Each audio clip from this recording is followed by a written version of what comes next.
About God. What comes into your mind when you think about God is the most important thing about you. The man who comes to a right belief about God is relieved of 10,000 temporal problems, for he sees at once that these have to do with matters which at most cannot concern him for very long. Even if the multiple burdens of time may be lifted from him, the one mighty single burden of eternity begins to press down on him with a weight more crushing than all the woes of the world piled upon one another.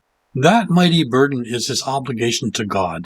It includes an instant and lifelong duty to love God with every power of mind and soul and to obey him perfectly and to worship him acceptably. And when the man's laboring conscience tells him that he has done none of these things, but has from childhood been guilty of a foul revolt against the majesty in the heavens, the inner pressure of self-accusation may become too heavy to bear. The gospel can lift this destroying burden from the mind and give beauty for ashes and the garment of praise for the spirit of heaviness. But unless the weight of the burden is felt, the gospel can mean nothing to the man. Until he sees a vision of God high and lifted up, there will be no woe and no burden. Low views of God destroy the gospel for all who hold them. Among the sins to which the human heart is prone, hardly any other is more hateful to God than idolatry. When they knew God, wrote Paul, they glorified him not as God. Neither were they thankful, but became vain in their imaginations,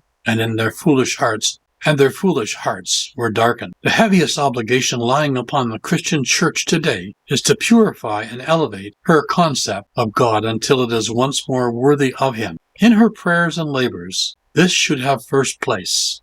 We do the greatest service to the next generation of Christians by passing on to them, undimmed and undiminished, that noble concept of God which we received from our Hebrew and Christian fathers of generations past. This will prove of greater value to them than anything that art or science can devise.